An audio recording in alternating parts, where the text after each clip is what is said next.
Hello friends, स्वागत है आप सभी को अपने यूट्यूब चैनल स्मित तांडव पर। कैसे हैं आप सभी मित्र? उम्मीद करता हूं आप सभी लोग अच्छे और स्वस्थ होंगे।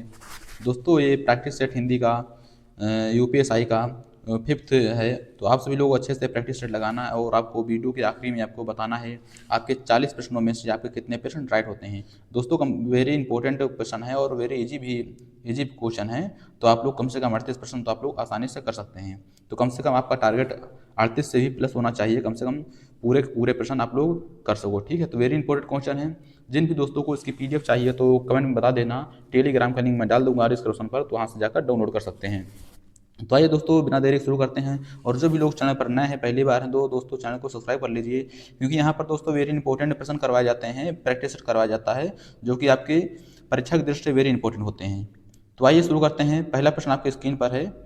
चा वर्ग में महाप्राण व्यंजन वर्ण कौन सा है?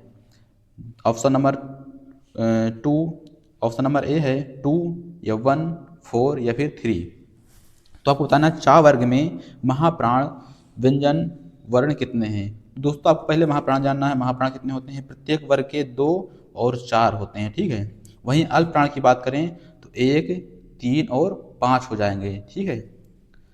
तो अगर यहाँ पर पूछा जाता अल्प प्राण है, चा वर्ग में अल्प प्राण व्यंजन वर्ण में कितने कितने जो हैं होते हैं, कितने वर्ण होते हैं, तो आपको इसका आंसर बताना है 3 होते हैं। ठीक है। लेकिन यहाँ पर पूछ रहा है कि महाप्राण, तो महाप्राण 2 और 4 होते हैं प्रत्येक वर्ग के। ठीक है। तो इसका राइट आंसर ऑप्शन नंबर कितना हो जाएगा? 2 हो जाएगा। कैसे? चा, छा, जा, झा और या। ठीक है। तो कितने हो गए? 2 और 4 होते हैं। तो यही आपके राइट आंसर हो गए, पहला ये और दूसरा ये। तो इसका मतलब 2 आपके राइट आंसर हो गए। अगला प्रश्न आपके स्क्रीन पर है। इनमें से कौन सा शब्द जातिवाचक संज्ञा है? इनमें से कौन सा शब्द जातिवाचक संज्ञा है? मनुष्य, परिवार, मोहन, कृष्णा। तो आप सभी को दोस्तों पता ही होगा, इसका right answer option number B हो जाएगा, क्योंकि ये सभी क्या हैं? ये सभी व्यक्तिवाचक संज्ञा हैं। तो आपको ध्यान में रखना, वेरी इंपॉर्टेंट दोस्तों क्वेश्चन है। पानी शब्द का वचन क्या है? पानी शब्द का वचन क्या है? आप सभी को पता ही होगा, पानी जो है एक वचन होता है, लेकिन ये दोस्तों सदैव एक वचन ही होता है। तो इसका right answer option number A हो जाएगा। ये सदैव एक वचन में ही रहता है। ठीक है। तो इसका right answer option number A हो जाएगा, आपको ध्यान में रखना है। नेक्स्ट क्वेश्चन, हम ताजमहल देखने जाएंगे।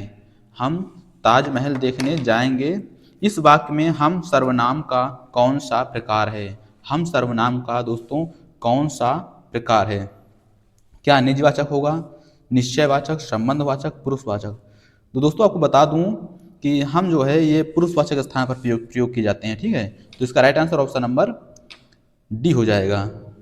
अगला क्वेश्चन है, नीचे दिए गए शब्द किस गुणवाचक विशेषण के प्रकार हैं? अच्छा, दानी, न्यायी, कृपालु। अच्छा, दानी, न्यायी और कृपालु क्या आकार बोधक हैं, गंध बोधक, गुण बोधक या फिर दोष बोधक? तो दोस्तों आप लोग बताइए इसका राइट आंसर क्या हो जाएगा। तो आप लोग देख सकते हैं इसका right answer option number C हो जाएगा। ये एक प्रकार से क्या है दोस्तों? गुण है। ठीक है। दोस्तों बात करें गुणवाचक विशेषण की, बात करें गुणवाचक विशेषण की, तो दोस्तों ये मुख्य रूप से 7 प्रकार के होते हैं। तो कौन कौन से, आप लोग कॉपी कलम उठाइए और नोट करिए कि काल बोधक, स्थान बोधक, आकार बोधक, रंग बोधक, दशा बोधक, गुण बोधक और दृष्टव्य। ठीक है। तो आपके 7 प्रकार के हो गए। बात करें काल बोधक में, जैसे कि नया, पुराना, ताजा आदि सभी हो जाएंगे। स्थान बोधक की बात करें तो पंजाबी, ऊपरी, सतही, दायां। आकार बोधक की बात करें तो गोल, चौकोर, सुडौल, लंबा आदि सभी होते हैं। ठीक है। और रंग बोधक की बात करें तो लाल, पीला, नीला, हरा। दशा बोधक की बात करें तो दुर्बल, पतला, मोटा, भारी, ये सभी क्या है? दशा को दर्शाते हैं। ठीक है। दशा बोधक तो आपको ध्यान में रखना है। और गुण बोधक की बात करें तो भला, बुरा, झूठा, सच्चा, अच्छा, दानी, न्यायी, कृपालु। ठीक है, सभी हो जाएंगे। द्रष्टव्य की बात करें तो बड़ा सा, पीला सा, छोटी सी, तो आदि सभी हो जाएंगे। तो आपको ध्यान में रखना है, इसका right answer option number C हो जाएगा। वेरी इंपॉर्टेंट प्रश्न दोस्तों आने की संभावना है। ठीक है। आच्छादन, आच्छादन शब्द में कौन सा उपसर्ग है? तो आपसे बताइए इसमें कौन सा उपसर्ग है। तो आपसे पता ही होगा, इसका right answer option number C हो जाएगा। आच्छादन में आ उपसर्ग लगा हुआ है, आ में छादन जोड़ देंगे तो क्या हो जाएगा, आच्छादन हो जाएगा। अगला क्वेश्चन आपकी स्क्रीन पर, निम्नलिखित में से कौन सा शब्द कृत्रिम का विलोम है। कृत्रिम का विलोम बताना है। प्रकृति, निर्मित, स्वाभाविक, असली। असली का तो नकली हो जाएगा, ये होगा नहीं। स्वाभाविक का दोस्तों अस्वाभाविक हो जाएगा, आप सभी को पता ही, इसका भी नहीं होगा। तो इसका right answer option number A हो जाएगा, प्रकृति। निर्मित को दोस्तों बात करें तो ध्वंसित हो जाएगा, ठीक है, इसका विलोम। जिसके पास कुछ ना हो, जिसके पास कुछ ना हो, इस वाक्यांश के लिए उपयुक्त शब्द का चयन करना है। कर्जदार, अकिंचन, निरामिष, ऊऋणी। दोस्तों बात करें ऊऋण की, तो जिसने भी ऋण चुका दिया हो ऊऋण हो जाएगा, ठीक है। कर्जदार क्या होता है दोस्तों, तो जिसने कर्जा लिया हो कर्जदार हो जाएगा। जिसके पास कुछ ना हो के लिए अकिंचन हो जाएगा। निरामिष, निरामिष दोस्तों होता है कि मांस ना खाने वाला, ठीक है। निरामिष क्या होता है, जो मांस का सेवन नहीं करता हो, ठीक है, उसके लिए निरामिष का प्रयोग करेंगे। उचित विकल्प में, उचित विकल्प से रिक्त स्थान को पूर्ण करना है। नरेंद्र दामोदर दास मोदी भारत के वर्तमान प्रधानमंत्री हैं। भारत के राष्ट्रपति प्रणब मुखर्जी ने उन्हें 26 मई 2014 को भारत के प्रधानमंत्री डैश दिलाई थी। तब की बात कर रहा है, 2014 की, ठीक है। तो किसकी शपथ दिलाई थी, पद पर शपथ, या पद की शपथ, या पद पे शपथ, या पद से शपथ। तो दोस्तों इसका right answer option number B हो जाएगा, पद की शपथ दिलाते हैं, ठीक है। किसकी शपथ दिलाते हैं, तो पद की शपथ दिलाते हैं, तो आपको ध्यान में रखना है। अगला क्वेश्चन है गद्यांश दोस्तों आ गया, वेरी इंपॉर्टेंट है। इसमें छोटा गद्यांश दिया गया है, बहुत बड़ा है नहीं, तो आप लोग आसानी से कर सकते हैं। थोड़ा जूम कर दूं जिससे कि आसानी से देखने में कोई प्रॉब्लम ना हो, आसानी से आप लोग देख सकें। बातचीत करते समय हमें शब्दों के चयन पर विशेष ध्यान देना चाहिए, क्योंकि सम्मानजनक शब्द उदात्त और महान बनाते हैं। बातचीत को सुगम और प्रभावशाली बनाने के लिए सदैव प्रचलित भाषा का ही प्रयोग करना चाहिए। अत्यंत साहित्यिक एवं क्लिष्ट भाषा के प्रयोग से कहीं ऐसा ना हो कि हमारा व्यक्तित्व चोट खा जाए। बातचीत में केवल विचारों का ही आदान प्रदान नहीं होता, बल्कि व्यक्तित्व का भी आदान प्रदान होता है। अतः शिक्षक वर्ग को शब्दों का चयन सोच समझकर करना चाहिए। शिक्षक वास्तव में एक अच्छा अभिनेता भी होता है, जो अपने व्यक्तित्व, शैली, बोलचाल और हाव भाव से विद्यार्थियों का ध्यान अपनी ओर आकर्षित करता है और उन पर अपनी छाप छोड़ता है। यहाँ पर इसके प्रश्न दिए गए हैं, शिक्षक वर्ग को कैसे बोलना चाहिए। तो अभी आप लोगों ने यहाँ पर पढ़ा है कि शिक्षक वर्ग को दोस्तों सोच समझकर बोलना चाहिए। कैसे बोलना चाहिए, सोच समझकर बोलना चाहिए। और आप लोग ऐसे ही यहाँ पर देख सकते हैं, बिना सोचे समझे बिल्कुल भी इसका राइट आंसर नहीं होगा, तुरंत बिल्कुल भी नहीं होगा, ज़्यादा बिल्कुल भी नहीं होता। तो सोच समझकर बोलना चाहिए, कोई भी हो, ठीक है। तो उपयुक्त गद्यांश का उचित शीर्षक क्या होना चाहिए। उपयुक्त गद्यांश का उचित जो शीर्षक है क्या होना चाहिए, साहित्यिक भाषा, बातचीत की कला, शब्दों का चयन, व्यक्तित्व का प्रभाव। दोस्तों इसका right answer option number C हो जाएगा, शब्दों का चयन। क्वेश्चन नंबर 12 है, बातचीत में बताएं आप सब लोग इसका राइट आंसर क्या होगा। बातचीत में किसका आदान प्रदान होता है। तो दोस्तों इसका right answer option number A हो जाएगा, बातचीत में विचारों एवं व्यक्तित्व का क्या होता है, आदान प्रदान होता है। अगला क्वेश्चन है, जब किसी वाक्य को अर्थों के आधार पर सजाया जाता है तो उसे क्या कहते हैं। जब किसी वाक्य को अर्थों के आधार पर सजाया जाता है तो उसे क्या कहते हैं दोस्तों, बताएं आप सभी लोग। इसका राइट आंसर क्या हो जाएगा, इसका भी दोस्तों right answer option number A हो जाएगा, अर्थालंकार हो जाएगा। क्या होगा, अर्थालंकार होगा। अगला क्वेश्चन आपकी स्क्रीन पर, निम्नलिखित में से कौन रीतकालीन कवि हैं। रीतकालीन कवि आपको बताना है, सुमित्रानंद पंत, या फिर दिनकर, या हरिऔध, या फिर भूषण। तो दोस्तों इसका right answer option number D हो जाएगा, भूषण जी आपके राइट आंसर हो जाएंगे, रीतकालीन कवि हैं। रंगभूमि किस प्रसिद्ध लेखक द्वारा रचित उपन्यास है? रंगभूमि किस प्रसिद्ध लेखक द्वारा रचित उपन्यास है?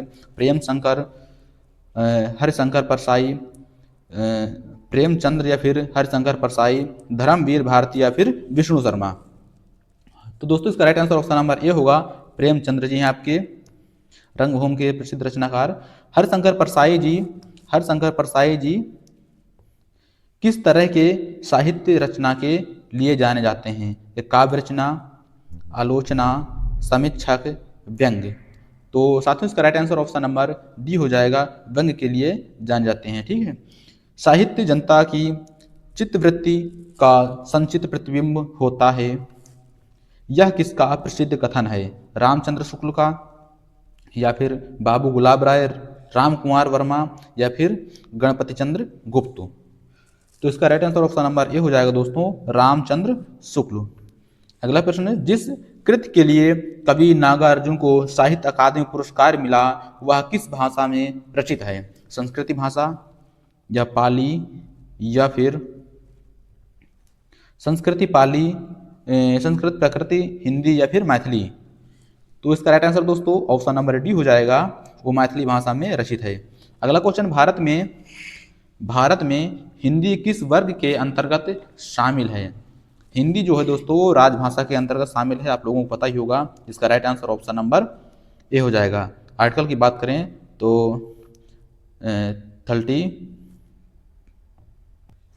43 से 43 यानी कि 343 से 351 तक इसकी चर्चा कही गई है। और अनुच्छेद की बात करें सूची की, तो 8वीं अनुसूची में 22 भाषा को शामिल किया गया है, तो आपको ध्यान में रखना है। इसका right answer option number A हो जाएगा। अगला क्वेश्चन है, इनमें से कौन सी बोली राजस्थानी की बोली नहीं है? मारवाड़ी, मालवी, मेवाती, बुंदेली? तो साथियों इसका right answer option number D हो जाएगा, बुंदेली आपका राइट आंसर होगा। बुंदेली जो है ये पश्चिमी हिंदी के अंतर्गत आती है। अगला क्वेश्चन आपकी स्क्रीन पर, दंत वर्तस्य महाप्राण घोष व्यंजन वर्ण का उदाहरण कौन सा है? छा, ढा, या फिर था, या फिर डा? तो बताएं आप सभी लोग इसका राइट आंसर क्या होगा? इसका राइट आंसर ऑप्शन नंबर दोस्तों बी हो जाएगा, धा। वीर शब्द की भाववाचक संज्ञा कौन सी है? वीर शब्द की भाववाचक जो संज्ञा है कौन सी है? वीरता, ए बी दोनों, वीर, वीरत्व? दोस्तों इसका राइट आंसर दोस्तों ऑप्शन नंबर ए और डी दोनों हो जाएंगे, वीरता और वीरत्व। अगला क्वेश्चन आपकी स्क्रीन पर, कलम का स्त्रीलिंग बताइए। कमल है, कमल का स्त्रीलिंग आपको बताना है, ना कि कलम। ठीक है, तो कमल का स्त्रीलिंग बताइए दोस्तों क्या होगा? कामले, कामलिनी, कमली, या फिर कामलिनी? तो साथियों इसका right answer option number B हो जाएगा, कमलिनी। ठीक है, कमलिनी इसका राइट आंसर हो जाएगा, स्त्रीलिंग कमल का। अगला क्वेश्चन, निम्नलिखित में से कौन सा शब्द दोनों वचनों में समान रहता है? दोनों वचनों में समान रहता है? कथा, या फिर सरसों, या कुटी, या फिर लता? तो आप लोग कथा को कथाएं भी कह सकते हैं, कुटी को कुटियां भी कह सकते हैं, लता को लताएं भी कह सकते हैं। तो सरसों का आपका राइट आंसर हो जाएगा, सरसों को कुछ नहीं बोल सकते हैं। ठीक है, इसका बहुवचन नहीं होगा। ये जो है दोनों वचनों में समान रहता है, एक वचन बहुवचन में दोनों में समान ही रहता है। इनमें से संबंध कारक का चिन्ह कौन सा है? संबंध कारक का चिन्ह दोस्तों कौन सा है आपको बताना है, की होगा, या फिर हे, से, को? तो दोस्तों इसका right answer option number A हो जाएगा, की। बहुत से लोग को भी लगा सकते हैं, तो इसका ध्यान में रखना, को नहीं होगा। के, की आदि सभी होंगे पर को नहीं होगा। ठीक है, किसी कार्य को करने या होने का बोध कराने वाले शब्द कहलाते हैं। किसी कार्य का करने या होने वाले बोध क्या कहलाते हैं? काल कहलाते हैं, या फिर संख्या, या फिर क्रिया, या फिर विशेषण? तो साथियों इसका right answer option number C हो जाएगा, विशेष क्रिया कहलाते हैं। ठीक है, तो आपको ध्यान में रखना है।